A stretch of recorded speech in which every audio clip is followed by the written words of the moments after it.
আসসালামু আলাইকুম ভিউয়ার্স, আশা করি আপনারা সবাই ভালো আছেন। ভিউয়ার্স, এই ভিডিওতে আপনারা দেখবেন স্পোকেন ইংলিশের জন্য একটি খুবই গুরুত্বপূর্ণ ফ্রেজাল ভার্ব, সেটা হচ্ছে ফিল আপ টু। তো ফিল আপ টু, যার অর্থ হচ্ছে to be capable of doing something, অর্থাৎ কোনো কিছু করতে সক্ষম হওয়া, সেটাই হচ্ছে feel up two.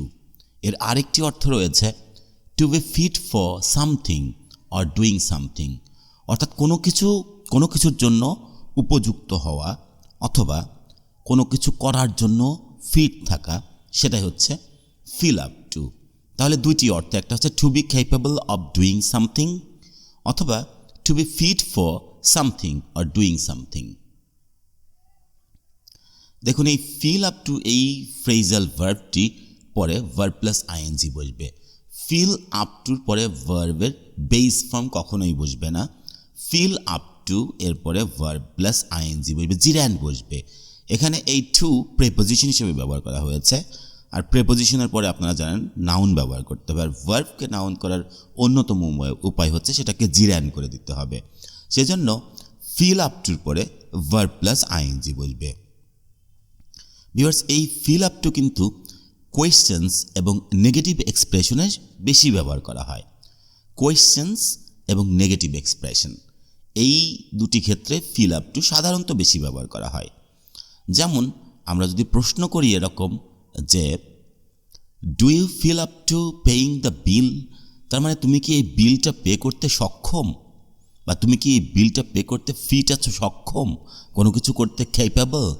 R you capable of paying the bill, এইটা ব্যবহার না করে আপনি স্পোকেন ইংলিশে খুবই স্ট্যান্ডার্ড ওয়েতে এই ফিল আপ টু ফ্রেজটি ব্যবহার করতে পারেন। এবং অবশ্যই মনে রাখবেন তারপরে ভার্ব প্লাস আইএনজি করতে পারে, জিরান করতে হবে। তো do you feel up to paying the bill, তুমি কি এই বিলটা পে করতে সক্ষম। Are you capable of paying the bill, এটার পরিবর্তে আমরা ব্যবহার করতে পারি do you feel up to paying the bill, তুমি কি বিলটা পে করতে সক্ষম। প্রশ্নবোধকে সাধারণত বেশি ব্যবহার করা এবং নেগেটিভ এক্সপ্রেশনে ব্যবহার করা হয়, এরকম যে অ্যাট দ্যাট মোমেন্ট, সেই মুহূর্তে I didn't feel up to going to office because of my illness. বলা হচ্ছে সেই মুহূর্তে আমি সক্ষম ছিলাম না অফিসে যেতে, আমার অসুস্থতার কারণে আমি অফিসে যেতে সক্ষম ছিলাম না। মানে কোনো কিছু করতে সক্ষম হওয়া, সেটাই তো ফিল আপ টু। আর এটা নেগেটিভ এক্সপ্রেশনে সাধারণত বেশি ব্যবহার করা হয় এবং প্রশ্নবোধকের ক্ষেত্রেই, এই দুটি ক্ষেত্রে সাধারণত এই ফিল আপ টু ফ্রেজটি ব্যবহার করা হয়।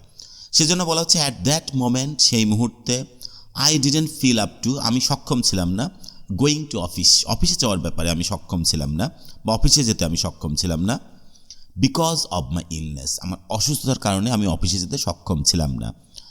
দুটি ক্ষেত্রে আপনাকে মনে রাখতে হবে যে feel up to verb plus ING এবং feel up to verb plus ING, এটি আপনাকে ব্যবহার করতেই হবে জিরান্ড। দেখুন, ফিল আপ টুর পরে যে সবসময় ভার্ব প্লাস আইএনজি বসবে এমনটি নয়। ফিল আপ টুর পরে সামথিং বসতে পারে, অর্থাৎ সরাসরি নাউনটা বসে যেতে পারে। যেমন I would have invited my friends if you had felt up to the party, মানে আমি আমার বন্ধুদেরকে আমন্ত্রণ করতে পারতাম বা আমন্ত্রণ করতাম যদি তুমি পার্টিটা সামলাতে বা পার্টিটার যদি তুমি ম্যানেজ করতে পারতে। If you had felt up to the party, মানে এই পার্টিটা যদি তুমি ম্যানেজ করতে পারতে, মানে পার্টিটা যদি তুমি চালাতে পারতে, বা এটা যদি সক্ষম হতে পারতে পার্টিটা চালাতে, তাহলে আমি আমার বন্ধুদেরকে ইনভাইট করতে পারতাম।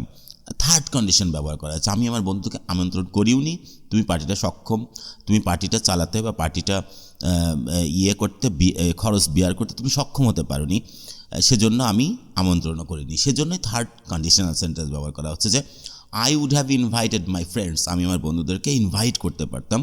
If you had felt up to the party, তুমি যদি পার্টিটা বিয়ার করতে পারতে, পার্টিটা যদি তুমি চালাতে পারতে।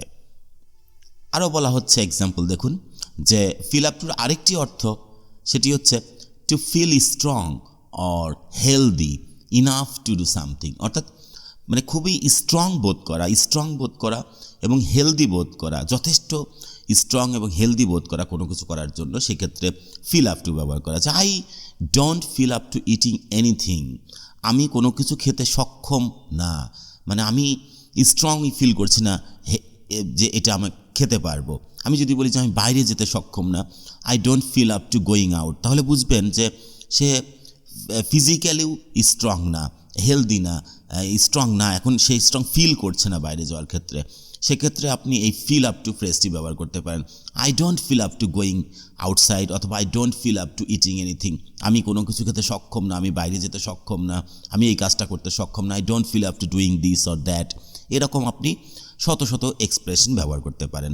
তো ভিউয়ার্স, আশা করি বুঝতে পেরেছেন এই ফিল আপ টু স্পোকেন ইংলিশের ক্ষেত্রে ব্যাপকভাবে এই ফ্রেজাল ভার্বটি আপনারা ব্যবহার করতে পারেন খুবই স্ট্যান্ডার্ড ওয়ে এবং informally. Thanks a lot for watching this video.